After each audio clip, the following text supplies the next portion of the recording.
Então, eu fui olhar a programação e, considerando que não houve nenhum erro na grafia, quer dizer, não era Doppler arterial dos membros inferiores o convite, e sim Doppler arterial dos membros superiores, eu me deparei que uma das principais aplicações do Doppler dos membros superiores, arterial, é para o estudo da síndrome do desfiladeiro cérvico-torácico. Só que nós temos uma aula somente sobre desfiladeiro cérvico-torácico a seguir. Então, eu não vou atropelar a aula do meu colega. Não temos conflito de interesse nessa apresentação. Infelizmente, não recebi nada de nenhuma empresa para estar aqui com vocês nesta manhã. Então, não tenho conflito de interesse.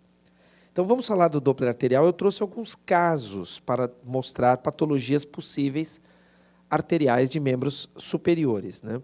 Então, nós temos que lembrar que as extremidades, tanto membros superiores quanto inferiores, vão apresentar um padrão de fluxo que é considerado trifásico, quando normal, ao Doppler colorido, tá certo? Então, nós consideramos o padrão de fluxo trifásico quando nós temos a diástole reversa e depois uma sístole, né?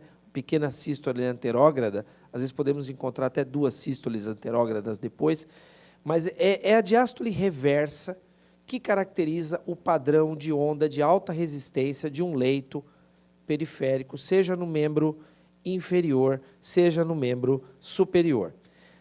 Nós temos que lembrar pequenas variações de amplitude da diástole reversa, sim, elas são aceitáveis, principalmente no membro superior. Nós temos que ser um pouco mais complacentes com a morfologia de onda do membro superior. Vejam esse paciente aqui, olha, esse paciente aqui não tem alteração na aceleração da onda, praticamente a onda toca a linha de base, é uma onda de alta resistência. Para o membro superior, eu tenho que pensar em considerar essa onda como normal. Eu vou dizer que essa onda é do mesmo paciente. Aqui só ele estava com a mão fechada e aqui ele abriu a mão. Então, o membro superior ele responde muito às variações de força da sua musculatura. E, além disso, o membro superior é muito mais exposto que o membro inferior à temperatura de sala, que às vezes é mais fria ou mais quente. Então, tomem cuidado antes de classificar uma onda como patológica, tá certo? É claro que nós temos que lembrar que a perda da morfologia trifásica, ela fala de abertura de periferia, mas nem toda abertura de periferia é causada por uma estenose. Cuidado ao analisar a morfologia de onda. Então, eu tenho aqui, por exemplo, essa onda, olha, a aceleração está boa, mas eu estou com uma diástole bem cheia, tá certo? Então, aqui são duas artérias ulnares. Muito bem. Você olha essa onda, o que você pensa depois das aulas de ontem? Você pensa que tem uma estenose proximal, né? Né? É o mais provável. Cuidado, nem toda abertura de periferia está relacionada à estenose proximal, à isquemia. É bem sabido que a isquemia ela vai levar à abertura da periferia, mas existem outras causas de abertura de periferia. Essa aqui eu vou contar para vocês. Sabe qual é a causa? O paciente estava com uma psoríase, estava com um pouco de eczema na mão, estava um pouquinho inflamado, tá certo? Aí você fala, pô, Peter, mas como que você fez esse diagnóstico? É porque é a minha mão. Tá certo? Então, quando chega o inverno, a minha mão racha, eu utilizo algum tipo de agente mais cáustico para lavar a mão, um sabão, eu realmente tenho uma vasodilatação, eu sinto a mão quente, eu tenho liberação de histamina, isso é o suficiente para gerar essa onda. E essa onda aqui é quando eu estou bem no verão. Então, assim, vocês têm que tomar cuidado antes de sair cravando, desculpe a expressão popular, tem uma onda diastólica na artéria ulnar, isso é compatível com uma estenose proximal. Cuidado. Você acha que tem uma estenose proximal? Vai procurar estenose antes de falar que tem. Vai buscar, vai com o transdutor e corre até você encontrar uma alteração que você possa descrever. Tá certo? Bom, o que nós vamos estudar? Nós vamos estudar todas as artérias, tá certo? Inclusive a artéria subclávia, o mais proximal que você conseguir encontrar com o seu transdutor. E, às vezes, você tem que estudar outras artérias, como a interóssea, muitas vezes a plástica pede para nós localizarmos, tá certo? As digitais, de vez em quando, é interessante. E até a artéria vertebral, às vezes é interessante você olhar para ver se tem algum sinal de roubo da artéria subclávia. Vejam, eu não estou falando que você deve fazer 3, 4 estudos a mais de cortesia, mas estou dizendo que, às vezes, você estender um pouquinho o seu estudo te dá o diagnóstico do membro superior. Então, aqui, por exemplo, nós vamos utilizar o transdutor linear de alta frequência e o de baixa. O de baixa frequência, geralmente, para as artérias mais proximais, o de alta frequência para as artérias mais distais, como, por exemplo, a radial e a ulnar. O transdutor convexo eu posso utilizar e o endocavitário também para estudar a artéria subclávia na sua porção mais proximal acessível, porque aí já está adentrando o tórax, então realmente o acesso é muito ruim, é muito limitado. Eu posso fazer o exame com o paciente deitado, sentado e posso fazer manobras específicas que serão assuntos da aula do Joseph e não a minha aula hoje especificamente, tá bem? Muito cuidado com o ângulo Doppler, porque vocês vão documentar a velocidade, tá certo? E velocidade depende da correção do ângulo Doppler. E o que eu devo fazer quando me pedem só um Doppler de membros superiores? Isso é comum. Você tem que tirar uma história do paciente para tentar direcionar se o exame vai ser arterial, venoso, né? Ou às vezes até os dois. De vez em quando vem os pedidos legais, como esse aqui, ó. Ecodoppler do sistema nervoso do membro superior esquerdo, né? Nervoso fiquei eu. Aí o colega pelo menos escreveu alguma coisa, né? Controle de TVP. Aí depois eu fui olhar o pedido, o colega era neurologista. Ele se confundiu na hora de preencher, bateu o sistema nervoso, mas era sistema venoso. Então também a gente aproveita para fazer piada, mas tem que ter um pouquinho de paciência com os colegas, né? Esse eu não podia deixar de trazer. Bom, é claro que a ateromatose pode causar estenoses nos membros superiores. Mas os membros superiores são muito mais protegidos do envolvimento aterosclerótico do que quando comparamos com os membros inferiores. Então, se fosse dar uma aula de membros inferiores, eu só ia falar de placa. Placa, estenose, obstrução. Membro superior, é difícil você pegar estenose por placa. Não é que não tem. Tem. Mas é muito menos do que no membro inferior. Valem os mesmos critérios. Você encontra uma placa, você tem que ver se a velocidade dobra. Se a velocidade dobrar ou mais do que o dobro, você vai dizer que tem uma estenose acima de 50%. Tá? Mas os membros superiores têm algumas particularidades. Você pode ter o envolvimento por arterites, você pode ter síndromes compressivas como o desfiladeiro torácico. São membros que também estão sujeitos a traumas, aneurismas e pseudoaneurismas, tá certo? Então, eu vou mostrar um pouquinho disso para vocês. Aqui, por exemplo, paciente tabagista que teve uma tromboangeite obliterante. Olha que bonito, né? Vinha a artéria axilar, aí só obstruía aqui a artéria braquial, só a artéria braquial, né? Não é nada muito proximal. Ocluía, a gente via a colateral saindo aqui. Vejo a artéria radial ocluída, no punho ocluída. Artéria braquial direita ocluída, aqui documentada com o Doppler pulsado e colorido.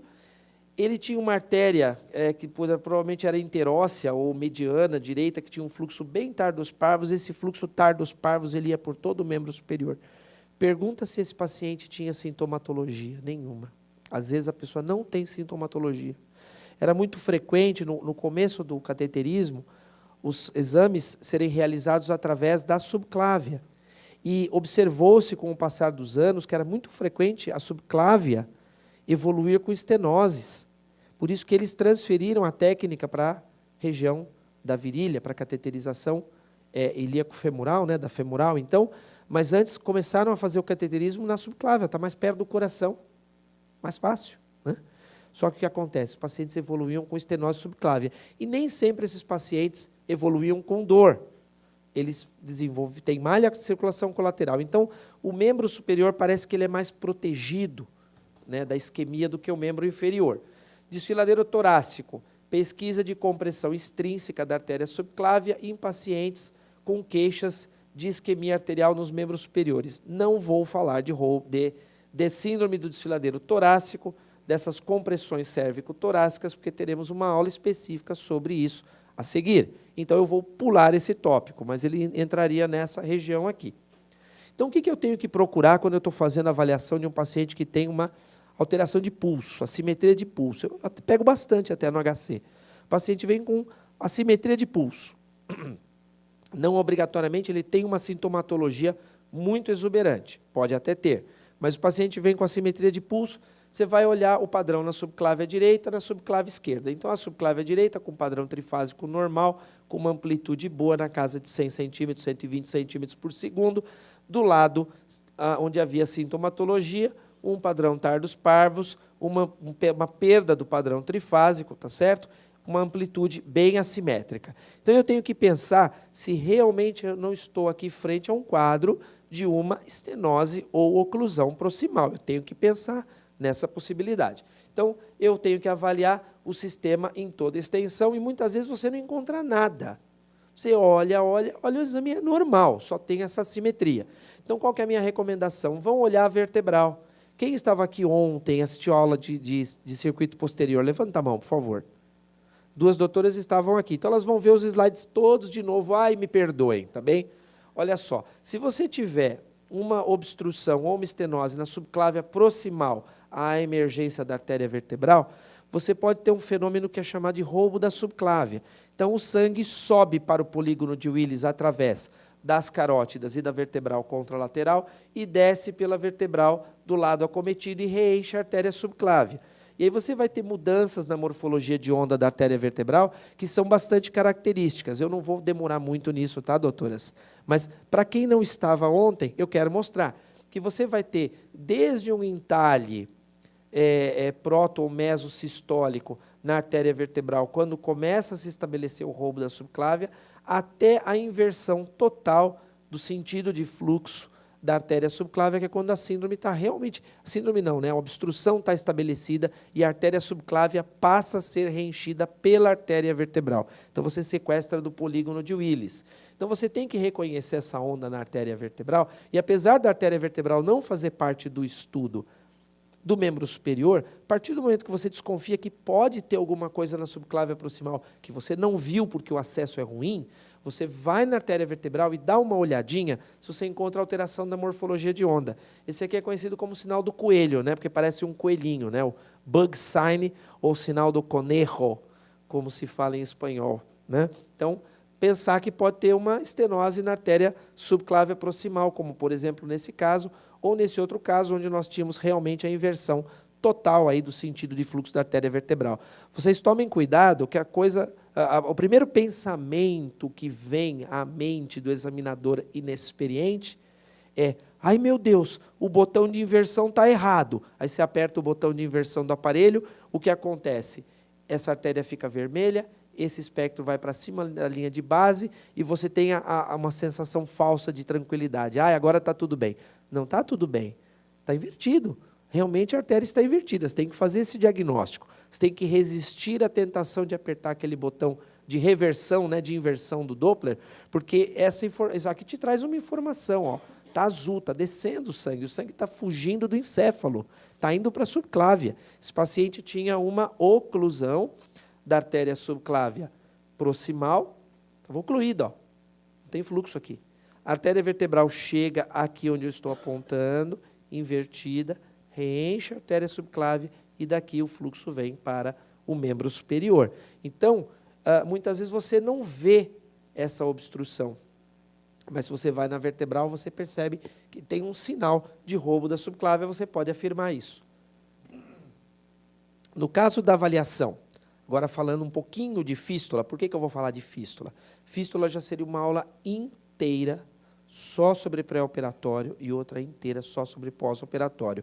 Mas, às vezes, vocês podem ser surpreendidos com uma solicitação de avaliação do paciente para fístula e, do ponto de vista arterial, me perguntam: preciso estudar o sistema arterial? Depende. Você tem que pensar que o cirurgião vascular ele palpa o pulso, mas tem serviços que têm protocolo de avaliação com Doppler arterial quando vai realizar uma fístula arteriovenosa. No entanto, é muito importante que vocês lembrem que, apesar de eu falar aos senhores no começo da aula que a aterosclerose dificilmente causa uma lesão estenosante nos membros superiores, nas artérias dos membros superiores, vírgula, é no paciente renal crônico que você vai encontrar lesões obstrutivas arteriais por aterosclerose, porque são pacientes com múltiplas comorbidades. Ele não é só um renal crônico, é um hipertenso, diabético, muitas vezes hipercolesterolêmico e, às vezes, até tabagista. Então, se tem um paciente que pode fazer estenoses arteriais por aterosclerose, é o renal crônico. Então, se essa pergunta viesse para mim, eu diria: precisa sim estudar o sistema arterial quando vai fazer um pré-operatório de uma fístula arteriovenosa, até porque é interessante medir as artérias, porque muitas vezes você tem uma artéria dominante, às vezes você tem uma radial ou uma ulnar que é dominante, é interessante discriminar as dimensões do diâmetro das artérias, até porque uma artéria com menos de 2 milímetros de diâmetro não é, muitas vezes, uma boa artéria para se utilizar na confecção desse tipo de fístula. Muito bem, no pré-operatório, então, é claro que eu vou estudar a perviedade venosa, é claro que eu vou procurar sinais de flebites, é claro que eu vou... mas eu vou dar o diâmetro das veias e das artérias, né? Seria um protocolo estendido de avaliação de pré-operatório de fístula arteriovenosa e falar se tem alguma perviedade arterial. E no pós-operatório, falar se a artéria está pérvia, a artéria pode ocluir, se houver uma oclusão da fístula, às vezes acontece. Se tem algum sinal de estenose ou oclusão na artéria, geralmente não há estenose, mas pode ocorrer estenose na anastomose arteriovenosa. E se tem algum sinal de aneurisma ou um síndrome de roubo nessa artéria avaliada. Estou falando especificamente da artéria. Então, quando nós temos uma fístula arteriovenosa normal, é esse o espectro que eu tenho que encontrar nas artérias do membro superior. Então, se eu faço um estudo arterial de membro superior, num pós-operatório de fístula arteriovenosa, e encontro esse espectro, eu fico feliz, porque isso é indicativo de que essa fístula deve estar funcionando bem. Então, não devo mais encontrar aquele padrão trifásico que eu mostrei para os senhores. Vejam aqui, ó, aqui tem uma fístula ocluída, essa é uma fístula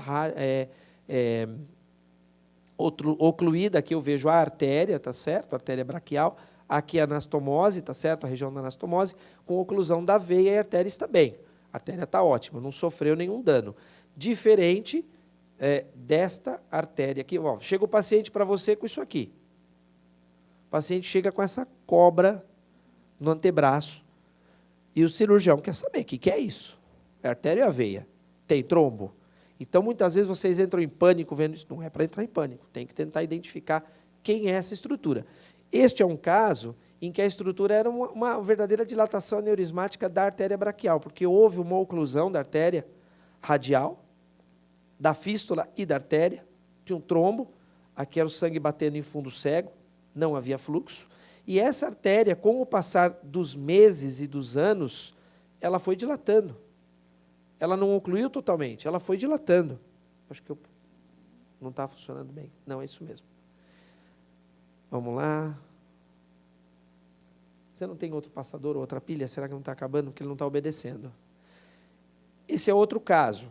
Então, quando eu começo o exame de um paciente com fístula arteriovenosa, se eu encontro uma artéria braquial como essa daqui, trifásica, isso não é bom sinal.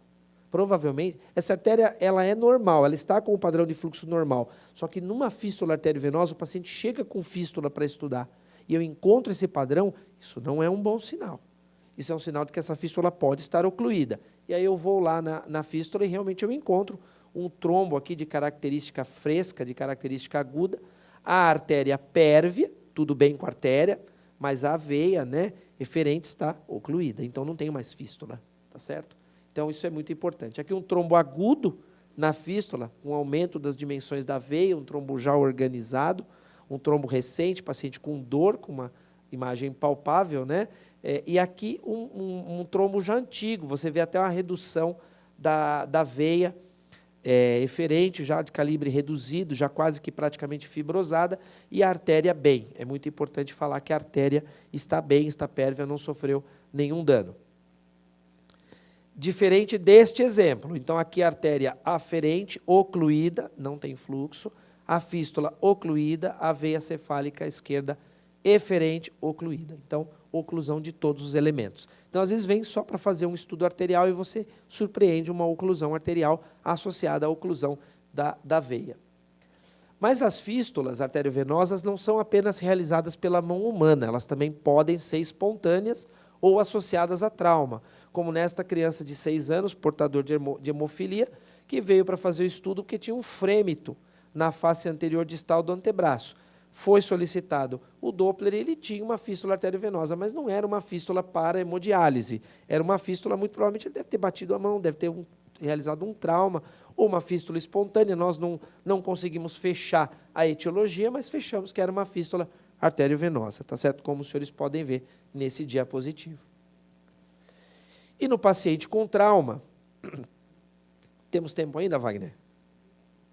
Paciente com trauma, muitas vezes te pedem para avaliar o leito arterial do membro superior. Então, eu tenho que dizer se o leito está patente, se há lesão vascular e, se possível, que tipo de lesão vascular, porque isso muitas vezes vai determinar a conduta conservadora versus cirúrgica. Vejam, eu não estou dizendo, não estou diminuindo ou reduzindo a importância da tomografia, da angiotomografia, da ressonância, da angiorressonância e da angiografia. Esses métodos são muito mais padrão ouro, são muito melhores para avaliação vascular. Mas no pronto atendimento, a resolutividade do Doppler é igual a esses métodos. Então, se você trabalha num serviço de excelência, você trabalha no pronto atendimento do hospital privado de primeira linha da cidade de São Paulo, o cirurgião ele nem vai querer saber do Doppler, ele vai mandar direto para a angiografia, porque ele tem um método disponível. Mas se você estiver numa cidade ou num serviço que muitas vezes não tem um tomógrafo que pode fazer uma angiotomografia, ou o tomógrafo está quebrado, e tem o equipamento de Doppler, você com o equipamento de Doppler pode resolver tão bem quanto uma angiotomografia no caso de trauma. Basta saber o que procurar. Então, eu trouxe uns casinhos.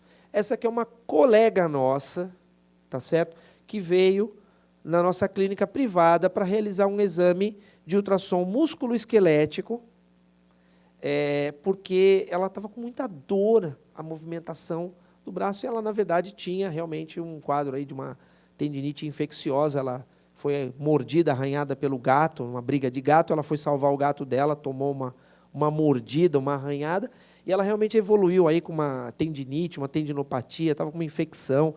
Só que o colega achou estranho essa imagem e pediu para que eu avaliasse também a parte vascular.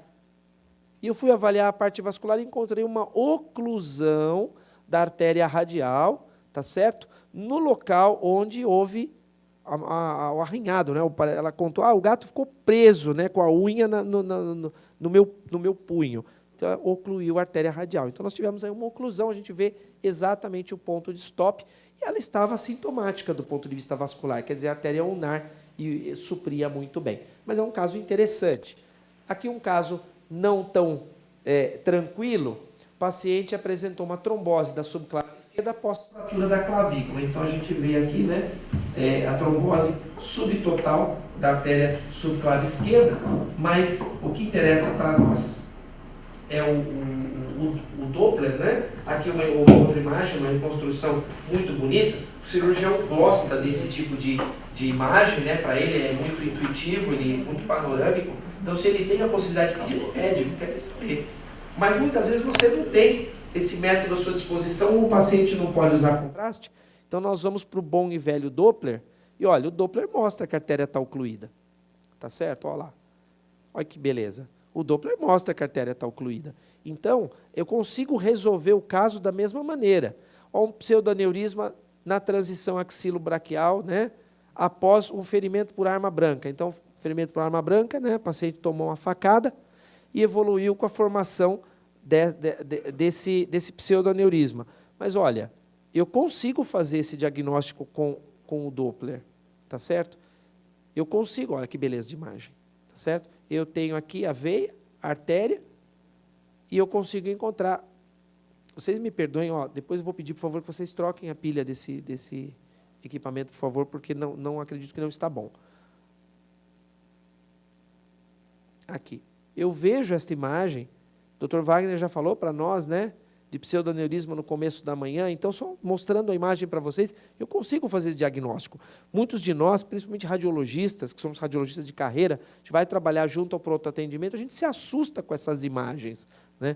O que eu vou procurar, o que eu vou encontrar, eu não sei. Põe o transdutor e vai fazer a varredura completa em todo o leito, principalmente no leito do trauma, e busca por sinais. Ou a artéria está ocluída, ou tem um aneurisma, ou tem um pseudoaneurisma, ou tem um hematoma. Então, você não vai fugir muito desses padrões relacionados ao trauma, né? Então, aqui na tomografia, demonstrando essas imagens. Esses são casos que eu mostrei ontem, eu vou passar rapidamente. Paciente com perda de pulso e dor à esquerda. A gente pode perceber sinais de roubo da subclávia do lado esquerdo, tá certo? A artéria vertebral invertida. E havia assimetria de fluxo entre as artérias subclávias. Então, eu realmente vou pensar nesse caso que há um problema proximal. E se eu troco o transdutor, eu muitas vezes vou encontrar a artéria subclávia proximal ocluída. Isso aqui tem uma curva de aprendizagem para você realmente entender essa anatomia, uma anatomia um pouco mais difícil, mas com um pouco de treinamento vocês conseguem. Então a recomendação é, façam isso nos exames normais. Troquem o transdutor e procurem entender quem é a subclávia com transdutor convexo, quem é a carótida com exame complexo, quem é o tronco arterial braquicefálico com o transdutor convexo, para que vocês, quando encontrarem um exame patológico como esse, vocês realmente façam um diagnóstico. Essa paciente aqui, paciente de 48 anos, foi solicitado um Doppler das artérias dos membros superiores, porque ela tinha essa necrose aqui, tinha esse escurecimento aqui dos dedos da mão esquerda, já há 2 meses. E estavam se perguntando se não era Renault. Então, nós fomos avaliar a artéria radial, olha, tinha um fluxo alterado, mas eu falei, gente, vamos ver a artéria digital. Então, às vezes, a artéria digital é uma artéria que você não costuma estudar num exame padrão, mas nesse caso era indicativo. Não tinha nada na radial, na braquial, mesmo na subclávia tinha fluxo. Na subclávia, nos segmentos acessíveis. Então, fomos na artéria digital, do lado direito, artéria digital pérvia, com transdutor de alta frequência, a artéria digital dos quirodáctilos necrosados não tinha fluxo nenhum, estava ocluída. Aí fui na vertebral. Na artéria vertebral, a gente encontrou o sinal do coelho. Então, tem roubo da subclávia. Se tem roubo da subclávia, é porque, muito provavelmente, vai ter uma estenose da artéria subclávia proximal que eu não vi. Bom, já que eu não vi, eu troco o meu transdutor, ponho o transdutor convexo ou o transdutor endocavitário para poder realizar uma avaliação mais proximal. Então, vamos torcer para estar funcionando. Muito obrigado. Então, vamos lá, a gente troca o transdutor, com o transdutor convexo e com o transdutor endocavitário, eu consigo obter espectros de altíssima velocidade, com fluxo turbulento, alteração da morfologia de onda, fechando aí que tem uma estenose. Então, provavelmente, esse paciente tinha uma placa, determinando uma estenose bem proximal na artéria subclávia, ao nível da sua emergência, e estava embolizando. Era uma embolização, né? A partir desse trombo. Isso foi confirmado pela angiotomografia, então nós temos aí um diagnóstico muito bonito e que pode ser feito com o Doppler. Mas para isso é necessário empenho de todos nós, utilizando a melhor técnica possível, disponível e necessária. Eu gostaria de disponibilizar o meu e-mail, se alguém quiser entrar em contato a qualquer momento, por qualquer necessidade, pedir um artigo, bater um papo, dar um feedback, sintam-se à vontade, com muito prazer. Isso aqui é só uma fotinho, pouquinho de frio, né, quando eu fui em Viena a última vez para o Congresso Europeu de Radiologia, né, uma fotinho aqui com um pouquinho de neve ao fundo. Então, só para lembrar aí da importância da avaliação dos membros superiores com o Doppler. Muito obrigado.